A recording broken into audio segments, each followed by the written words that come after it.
Welcome to the Slop Temple. We pray this video helps. You begin by verifying the device model and current EMUI build so you get the exact update package. This prevents installing the wrong firmware. Once done, back up your data to High Suite or Cloud and confirm the backup completed. You will thank yourself if something goes wrong. Make sure the battery is above 60% and you have a stable Wi-Fi or a USB connection to a PC. These first steps minimize interruption and corruption during the update. You now get the correct firmware from the official channel. High Suite or the phone's software update menu ensures integrity. Once the package downloads, choose the full OTA or the DSL package that matches your region and model. Partial packages can fail. If using High Suite, connect via USB and follow the apply/update prompts.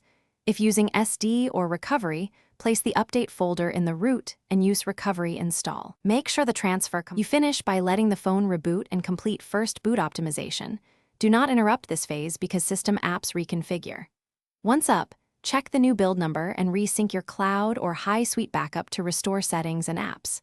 If something goes wrong, make sure to try the High Suite restore or reapply the full recovery package rather than partial fixes. This fixes corrupted mid-update states.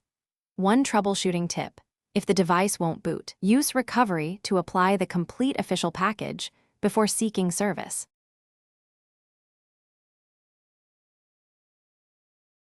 Thanks for watching. Consider subscribing if we helped you.